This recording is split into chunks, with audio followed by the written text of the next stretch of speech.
Fury go in thinking if he getting punched, and let me wrap him up and put my weight on him. They gonna use they fucking feet and punch him in his goddamn face, bro. That shit not gonna work. that motherfucker gonna be hugging Aaron fucking fist, bro. That nigga not gonna get that. That I shit mean, not. it sound good, but I That mean, I shit ain't not gonna gonna lie. work. I'm one of them first believers. He done made me a believer. I mean, I already was a believer in him anyway, but the fact that I was believing in Wilder more than Furry, and Furry just dismantled this nigga, like I'm more of a believer in Furry. Like, yeah, I don't know. I just think Furry one of the ones, bro. That shit, But all that the scenario only shit, thing that that, shit ain't gonna it's mean only nothing to because me. he got up. The only reason why he's one of the ones is because he got up. And that's even more greatness in itself. He got up from a No, he fucking got up Wilder against right Wilder. hand. That Like, doesn't mean how many okay. niggas getting up from a That Wilder doesn't right mean hand? shit, bro. Getting up against Wilder doesn't make you. That doesn't mean that now you can compete in every generation. I don't know. I Hey, think Yeah. Wilder. No, I you think know Wilder. what? You know what? So, I hey, you feel know it. what? I think Wilder right hand is probably the hardest hitting Hey, punch Wilder ever known to but you man. know what? Wilder didn't want to Never. fight Hell AJ. I no. think He didn't Wilder's want to right fight hand is, Dillian and then the White, crazy bro. thing, he could crack with his left too. I'm gonna be did some little shit with the punch. Hey, No, man. And that Hey, motherfucker Devin, still, hey, he hit the coaching. hardest with his left hand. Yo, Hey, the I don't Nigga, know. Wilder ain't just got can't more punch, power. man. That Wilder don't motherfucker, got. Wilder might be the best puncher ever. To be Wilder honest. don't So got more power I than take niggas that the never 8 to made flat with it. heavyweight I'll take the champion, 8. nigga. None I'm a of his fan of highlight Wilder. reel. You can call me a Wilder Wilder don't Reggie, got more power than Ernie fanboy, Shavers whatever. or I'll Ron take that Lyle, shit. nigga. Point blank period. When it That come nigga to gonna be a cracking, I nigga think lean. Wilder's the best. Yeah. Hell So no. yeah, like I mean, you Yeah, can he think don't that, hit but I'm hard. just Listen, saying. he don't hit harder than. Listen, I'm he just don't saying, hit bro. harder Like than Mike Tyson. no, He don't hit harder than Rocky Marciano. He don't hit harder than Sonny Liston. He don't hit harder than I George mean, that's Foreman. your he hits opinion. That's as hard, cool. right? Yeah, he hits the ass hard, but harder, like nah. But No. the other thing is, you gotta understand, like there, like Joe Frazier, right? There is no guy that Tyson Fury fought that could beat Joe Frazier, right? Like if you Nope. think like that just is what it is, right? I mean, it is what it is on your end. Yeah. Yeah. But Debo, name me one guy in this. Name me one guy. So you tell me. Hey, So you tell Debo. me. Hey, Debo. Hold up Name a me second. one Hold guy up, in this Brocky, era. hold Wait, up. name me one guy in this era that beat Joe Frazier, bro. I want to ask you a quick. Tyson Fury, nigga. Bro, I want to ask you a question. I want to ask him a question. Tyson Fury, What bro. in your mind? What does the Joe Frazier Deontay Wilder fight look like? I mean, really, who catch who first for real? Shit. Okay, who do you think is going to catch him first? I don't know. It's a 50-50 fight. That shit, you know Okay, so you think it's 50-50, right? So all you're thinking is swing to the fences. Like you don't. So are you saying that Joe Frazier can't dip underneath Tyson, underneath his power? Like since you're saying he's a smaller dude, I mean, you know why isn't bending at why would bending at the waist means that he's hitting fresh air? Man, But bro, the crazy Joe thing is, Frazier Wilder, had. it's crazy. I feel you. Yeah, you can't duck, but I didn't see Wilder like niggas try to duck and he turned that shit like the fucking Which man, guy? Was it Which guy? Spigler? He tried to Spielberg? duck and he timed that shit and caught his ass. Okay, so Man, you mean I to think tell me? Wilder You mean to catch tell me? niggas with You the think duck, you bro. Like, think he timed that that? shit. Hold up a second. You think that there is a guy that Wilder fought that is comparable to Joe Frazier? I mean, Ain't what's Frazier, nobody. like 6 feet? How big was Joe Frazier? He wasn't no real big dude. He was Neither. He How was big was Joe 5'9", 5'10". Exactly. So Who, if Joe you're Frazier? 6'6", if you're a 6'6" dude Joe and a Frazier guy is 5'10", 5'10" you bending serious? down, what are you supposed to do with that? You got a 5'10" Nick, man, bro. I'm not even about to talk about. I thought he was at least bigger Bro, than that. see, no, that's how you, 5'10", bro, what? We was Debo. talking That's about how height you. then. That's how I know you don't height wins understand fights, I guess. boxing, bro. Yeah, Listen, I'm a guy. Look, listen. I mean, you can I'm say a what guy. you want. Listen, bro. Listen. Frazier had a great bob and weave in his cross arm defense. I mean, I'm just going off of the shit that I looked at on the tape, studying this man. Like he would eat these niggas alive today because these guys, they're long but they have no jab. And he was great at taking away guys like Joe Bugner, Jerry, what's his name, Jimmy Young, Muhammad Ali. Listen. He took away their jab, and they had very good jabs.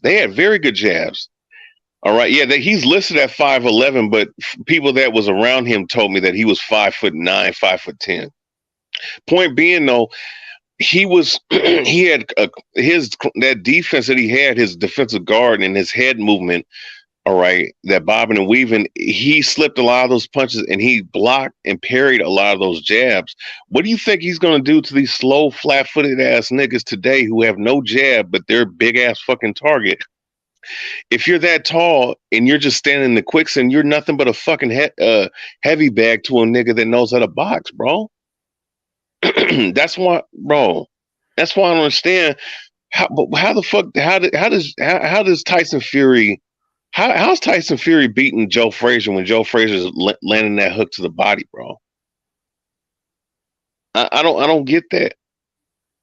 And to be honest, really Frazier and if we want to keep it 100, Frazier, the foot speed of Frazier and the foot speed of Tyson Fury is probably going to be very comparable. It's probably going to be the exact same, to be honest with you. So he's not just going to be able to run from fucking Joe Frazier and jab him all. Like, at this point, I've seen a lot of eras of boxing, right? And I try to not even try to. I do. I keep eras in their proper perspective.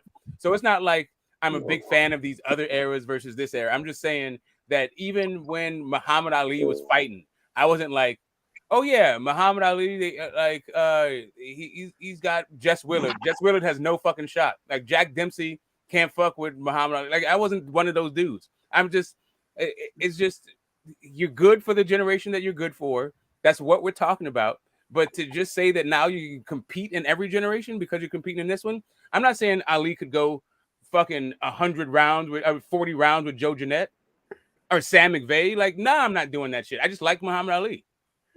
I can like this era. Like, I don't need to transport. I mean, that's cool. Everybody got their favorite fighter. I'm just saying, like, I'm just saying that everybody should have a favorite fighter. I'm just saying, like, Tyson Fury is now nobody's knockout machine, and I've never seen him go 15 rounds. So I don't understand how all of a sudden now he's can compete in every era when dudes used to fight 40 fucking rounds.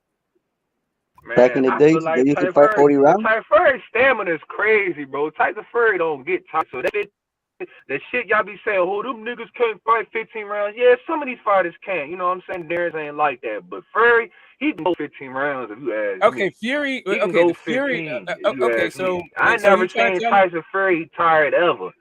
Okay, he was tired in the first fight against fucking Wilder. He was totally he was tired against Pianetta. Like that dude, like that was on his comeback. But I'm just saying that regardless, I mean, if you talking about him coming back from 400 pounds, if you talking about the guy, if you talking about the guy who came back from weighing 400 pounds, then yeah, I can get you that. But I mean, I'm just saying, like the reason why Wilder caught up to him is because he lost a step in the first fight. Cool. Or he probably just got bored because he was boxing the shit out his ass. Hey, no, I mean, that's what I'm saying. you, I feel like Fury gets bored in the ring. Like he gets complacent. Like when he's inferior. Then how the hell is he going to compete in every era if he gets bored in the ring? And boxing this ain't basketball. Like basketball, I can still get off and shit like that. I get complacent when I'm playing less inferior people. It's just boring. Like this shit. Just boring excitement. It's not a fucking challenge. Like, I'm just way better than you. I get bored. Like I just way better. I get bored, and I don't go as hard. How is that going to help you compete in every? How's that going to help you compete in every era, bro? You can get a good punch. What you're talking about is it could put your lights out. You know what I'm saying? Like this ain't basketball. You know what I'm saying, bro? And not only that, and not only boxing, nigga, you could be out. Hey, Debo, if you're getting bored in fights, how in the entire fuck are you going to be able to compete in every era?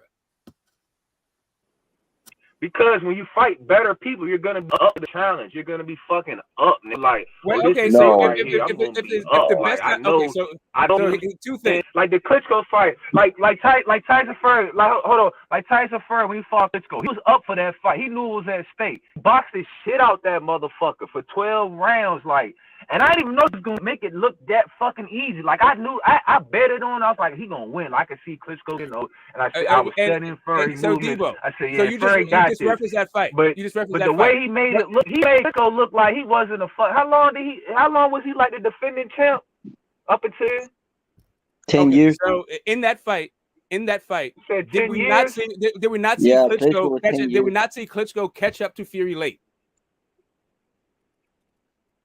So later than not, he won unanimous decision against a 10-year. I'm not, Like but that's Klitschko not what was my the question was. grand, I man. didn't ask what the result of the He was fight a was. fucking man. He made him look like a kid in the Debo, ring.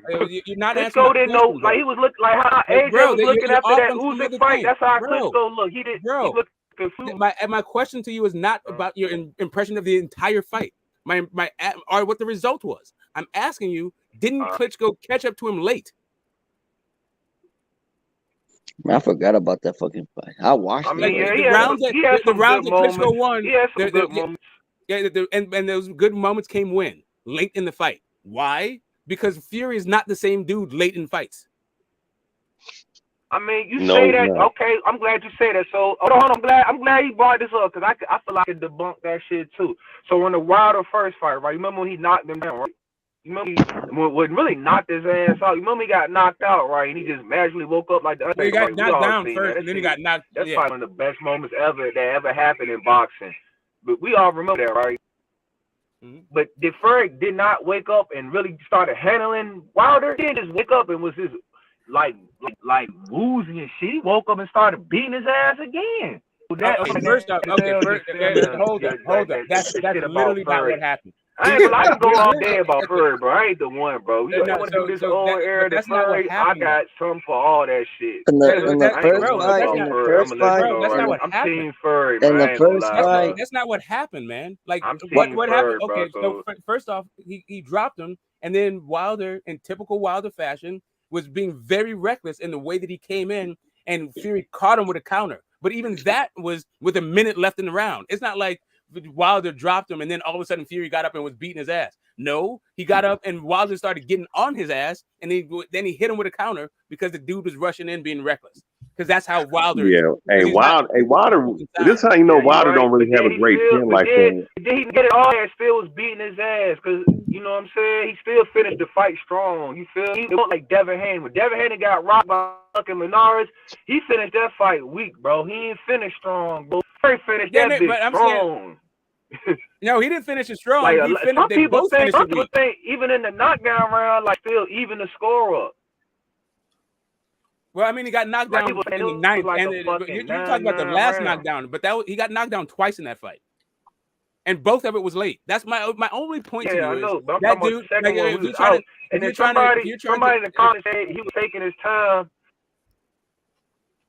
My only point to you is like trying to extrapolate what that dude can do in other eras. Like there were bigger dudes. Primo Camara was a big fucking dude. Yeah, he was 6'5" with an 85-inch reach, and he was 280 pounds. And guess what? Max Beer beat the shit out of him. Yeah, the dancing bear, and then we also had like Jack. Jess Willard. Jess Willard was a huge. Jess Willard was a big dude. Yes, well, he I'm was. just saying, like these guys. Yeah, no, Boxing Lounge. No, there were several guys that was 6'6", that was 6'6", 6'7" in the Marciano era. Yeah, I'm saying like there were big dudes in these eras, and those big dudes were fighting. Those guys were still managed to get 20 rounds and all that shit. Like Tyson Fury, we've seen this dude not be the same fucking fighter in the 9th round. Much less like the 5th. We've never even seen him do 15. Like I don't even why go here? Man, I thought Fury could do 15. Like I'll give you a for instance. Like Joe Bugner was 6'4". 6'4", yeah. Yeah, Joe Bugner was 6'4", and I think he had an 83-inch reach. Let me look. I think 83-inch reach to Joe Frazier's 5'11". With a 70, let me make sure I got this right. 72-inch reach. And you're going to tell me that the difference in size there, and at that time, Joe Bugner was, I think he was in the top 10. He was in the top 10 at that time, and fucking. And Bugner can move back. Bugner not only he could move. Good man, he could move. Yeah. And Frazier was able to fucking dodge and weave everything, come up inside that tremendously long reach over his, and clock him in the body, and that's what he did. He fucked his body up and then got the got the score in the head. 6'4" dude. You said it. You said a 6'4" dude with an 83-inch reach. Yeah. You said That's about the oh, same reach that Tyson Wilder Fury has. 85-inch reach. It's different. I'm telling you, it's Yeah, but different, man. it's Tyson only no. Fury But has here's a the thing. 7'1" wingspan, and he's 6'9" No, and Debo, shit. but Debo. That's why If we were to I look wish at we had a no time Debo, machine, but we listen, don't. bro, So Debo, listen, we just do this all listen. Joe day. I Bugner wish is we much had a time faster. machine so we really could see what the fuck, who's saying Joe what. Bugner, But we don't Joe have a Bugner is time much machine faster yet. than Tyson Fury, bro. That's the difference. Joe Bugner is much faster than How Tyson big Fury. is Joe Butler? Okay, He was but what's his 6'4", size 220 credentials? Because pounds. size and speed, it goes. Oh, 6'4", 20. You compare him to 6'. All right, I mean that's your. I mean, but here's the thing, though, man. Like, but see, that's I don't several understand how generations. big Tyson Fury really is. Like, I never even seen him in person, but the motherfucker look huge, man, for real. Like, he looked very huge, and he could move very well for his size. Those guys his size, like y'all said, they stuck in the mud, man. Them motherfuckers ain't got no footwork, nothing. This motherfucker, like I seen Tyson Fury do the rope-a-dope before. I mean, it wasn't Ali-esque per se. They look pretty damn good, man. But see, you gotta understand when you're a bigger guy, you're a bigger target, bro. I mean, this is just facts. The bigger you are, the bigger target you are. All right, and don't get it twisted. You can be a good boxer and be 6'7". I'm not saying that. What I'm saying is, when you fight elite level competition, such as a Joe Frazier, like, you understand, man, Joe Frazier is one of the greatest inside fighters of all time. He might be one of the premium, and he probably has the best left hook of all time. If we really want to go there, like a pound for pound of any boxer, you understand? And he's one of the top 10 hardest punchers in the history of boxing, bar none. One of the greatest chins of all time. But with that, he also had great head movement. He also had a great defensive guard. And the boxing stylist style, he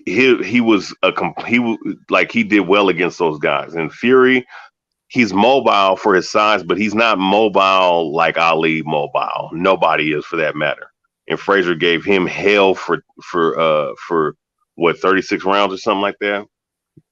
So you got to understand. And he fought other guys that can move, that were quicker than Fury, and guys that hit harder and quicker than Fury. You understand? So you gotta look. We gotta put things in this proper perspective, man. Like, and that's why Fury, he can get away with leaning on motherfuckers in this era, because motherfuckers won't crouch down, dip low, and crack his ass to the body, to the kidneys, and to the rib cage, man, and punish his ass when he does that. When he does that to Wilder don't know how to throw a body punch to save his life. He doesn't, that. So it's gonna work on Wilder. It's gonna work on some of these other guys, because they can't box like that. It ain't working on motherfucking like this motherfucker try to lean on Mike Tyson. This motherfucker will uppercut.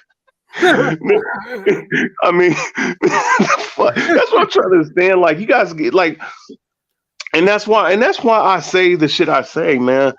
About the heavyweight division, and try to educate guys on this platform, my platform, whoever, to understand, like, what you're looking at now is not the premier and standard of boxing when it comes to the heavyweight division. Fuck all these other weight classes. The heavyweight, like, you gotta understand. Look. I appreciate these guys for boxing and doing what they do, but if we're gonna try to compare eras, bro, don't sit up here and think, oh, because these guys are tall and long, that means something, bro. There's a trade-off when you're a taller and longer guy. That's why that just like Get the Smoke was referencing, like I reference all the damn time. There are several guys that fought between the era of Jack Johnson, between the era of Rocky Marciano, before the 60s, that were fucking 6'6", 6'7", 250, 260 pounds. They were getting their ass rolled up. You know why? Because that shit didn't fucking mean nothing. That didn't mean that you was big. That didn't mean you were stronger. That didn't mean you were better. And I'm telling you, these dudes is going 30 fucking rounds in 110-degree heat. Yeah, that too. And you know what's funny? Primo Carnero, if you go look at his boxing style, he does have the most knockouts in the history of heavyweight division. I will give him that. But his style is actually the precursor to the Klitschko style. actually.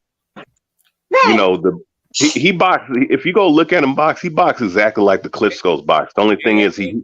Also, Jack Johnson too. 1-2 clinch. That's Jack Johnson to a fucking T. Oh yeah, that's all he did was 1-2. You know. But the Bronze Bomber knocked out Primo Canera, and the Bronze Bomber was 6 foot what? 6'2", 6'1". Like, come on, man.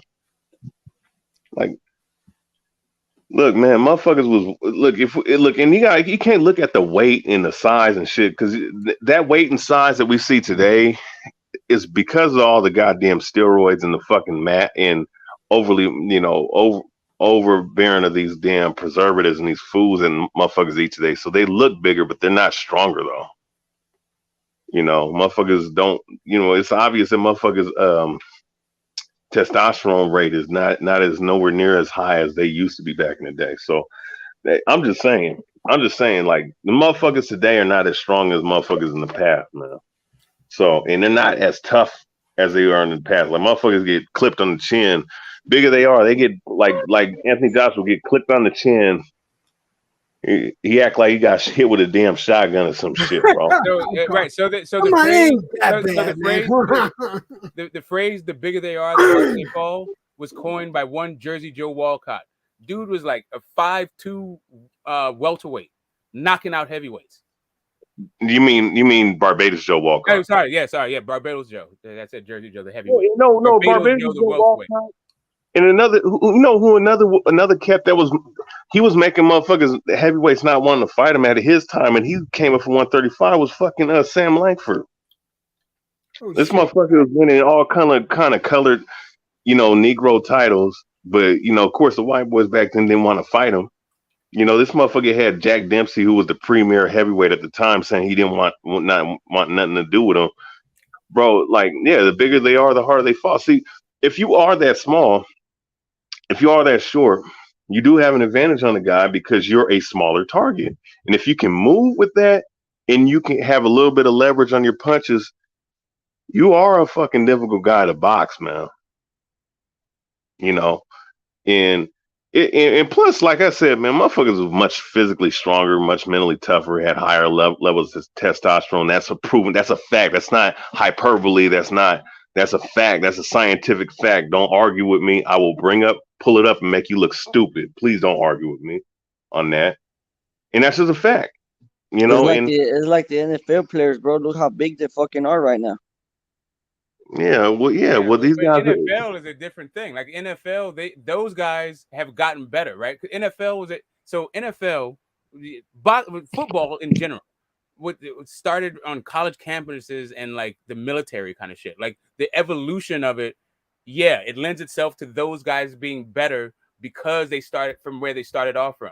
We're talking about pro boxing. Like where pro boxing evolved from was like bare knuckle fighting and all this shit. Like it came from straight like, people getting headlocked and kicked and all that weirdo shit. Like, and for a while, like the game today is a lot more tame than it used to be. Like we were just saying, it was nothing to go 20 rounds. That fights used to be scheduled for 20 and 40 rounds.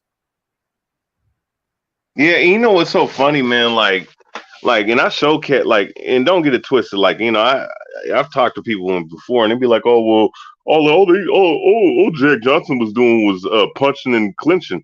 Oh, you could do that for 40 rounds, nigga." No, you couldn't, because back then they was fighting in the clinch. Like motherfuckers clinch up in this era. See, clinch fighting in boxing is like a lost art. It pretty much is. It's a lost art. And I noticed it when I fucking sparred with pro heavyweight boxers before. Like when guys are 6'4" and whatnot, I'd grab them. Even guys that was shorter than I am, you know what I'm saying? I'll grab them, but then I will fucking punch and throw a couple punches in the clinch. Like motherfuckers wouldn't really engage you in the clinch. It's like clinching's a way out. I find that as an opportunity. You know what I'm saying?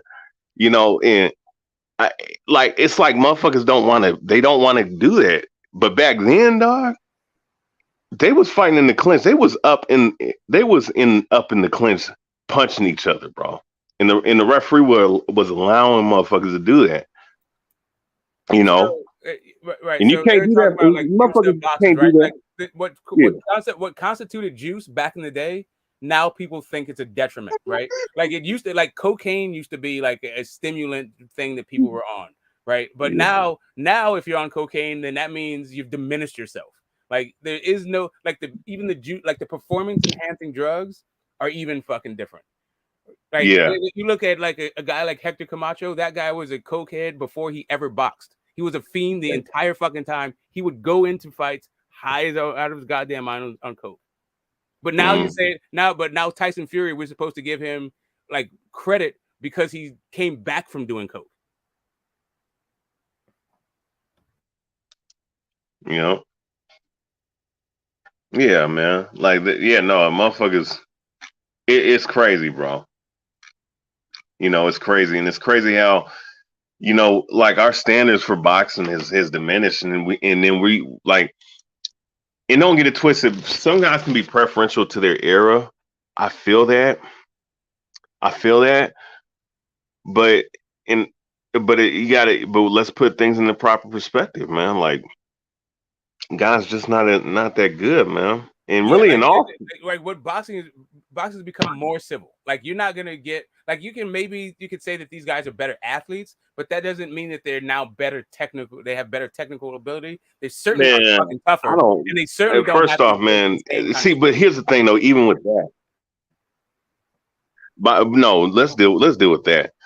To say that they're better athletes, that's a new age fucking term that people put No, I'm on just these saying you guys. might, but I'm just saying that's at least arguable, right? You can argue that maybe they're better athletes because times like guys are getting faster, the equipment and all that shit. But even if There ain't no that's better negative, athlete than Ali in the history of boxing. There ain't no better athlete than Sugar Ray Robinson. I ain't no, never I'm just seen saying. nobody. Like when I say athletes, I'm talking about your ability to run fast and jump high and be like a quick dude. Which means I'm just saying, nothing in box. Which means nothing in the we see fight. that guys are faster and jump higher and are stronger and all that shit. Like all the records are being broken. Like we see that. But that doesn't have anything to do with technical ability, and it That certainly has doesn't nothing have to do with anything to do with fighting. toughness. Correct, and it doesn't speak to the level of competition. Like you take a guy like Joe Gans, right? This dude fought a guy at lightweight, took a train 300 miles, then fought another dude the very next day who was a welterweight, and the guy he fought was Sam Langford. So you're telling me like guys are not having like back-to-back fight, like having 3 and 4 fights a week, and then fighting the likes of like Joe Gans and Sam Langford and Barbados Joe. Like that ain't happening.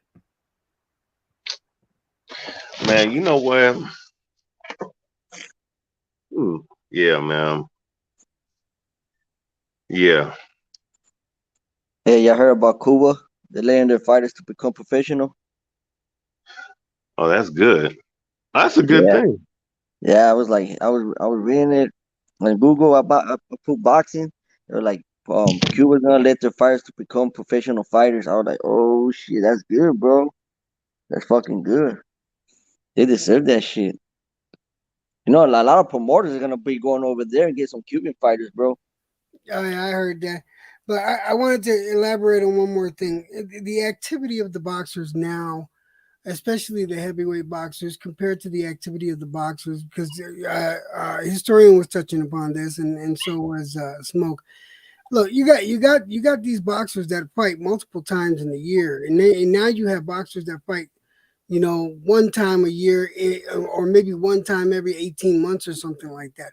That has a lot that affects a boxer's technical abilities. It affects their durability. Their durability. Where you have boxers, heavyweight boxers back in the day.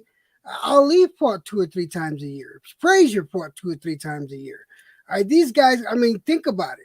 They fought that many more. That they fought at least 1 or 2 more times a year than the boxers do now. That builds a certain resilience, a certain amount of stamina, the ability to take punishment and dish it out. This is a big reason why we say that this era was tougher than this era. I'm not taking anything away from the boxers. Now I came back to boxing because I liked what I was seeing. I feel like things are going back to what I feel they should go to, especially with the lighter weights.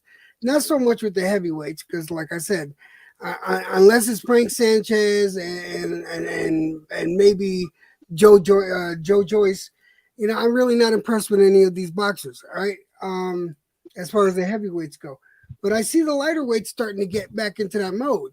And as soon as you get rid of the four queens, I feel we'll get back into that mode of fighting again, because that's real boxing for me. Multiple times a year. I'm just saying there's some stuff that precludes it, and then some stuff that precludes even the conversation. Like to say that guys today can compete in any eras when it's just everything is fucking different. Like the glove we'll just size, never know. We'll never know if they the could do a glove size 15 is round different. fight. The rounds are different. Every fucking thing is. There is no way that I can project what Tyson Fury looks like in a 15-round fight. Oh yeah, and also too, let's take away all these the obvious blatant performance enhancing drugs that motherfuckers use. Let's not even go there, right? But also too, the human growth hormones motherfuckers was eating 20 years prior to them being where they're at now. These niggas would probably be 2 inches shorter than what they were, and they're gonna be 40, 50 pounds lighter than what they were.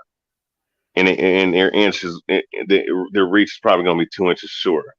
We got to use empirical data, man. When we use a full empirical data, motherfuckers don't want to deal with that shit, man.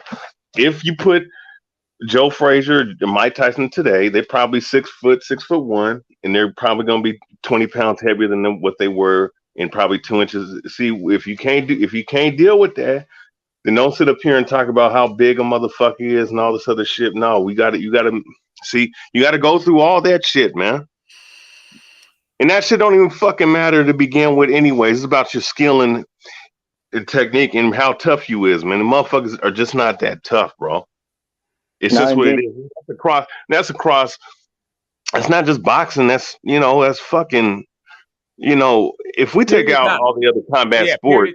Like dudes, we like stuff that people used to do routinely is illegal as fuck today. Like children worked in factories. Dudes fought every fucking day. Like this whole idea, like beating your wife was not a thing. Like people used to fight all the fucking time in every kind of situation, and it wasn't a thing. That's not the situation today. Like it's just a tougher time. Like, I don't know, man. I'm not saying that it's better. I'm not trying to go back to it, but I'm not just gonna start dropping off new dudes in that time and be like, oh yeah, they're gonna behave. They're gonna perform the same. Man, no, and then here it is.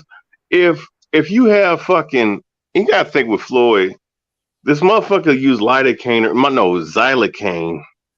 in the state of Nevada to extend his career, man, when he was having brittle hands later on, like when he was like 26, 27, 28.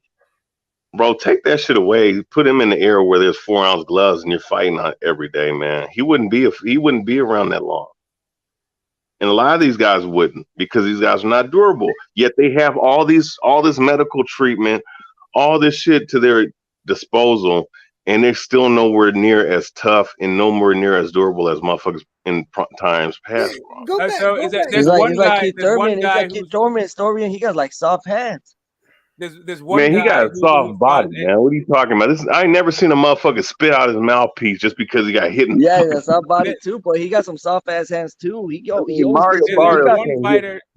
one fighter coming up this weekend who has a record or has the activity that you could put up against any era, and that is Sebastian Fundora. His 2017, that dude, I don't know how many fights he had, but more than 5. It looked like somewhere around fucking 10 fights.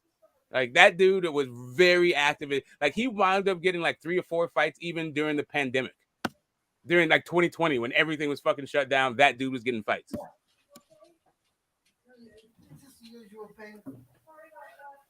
Oh, babe, don't even worry about it.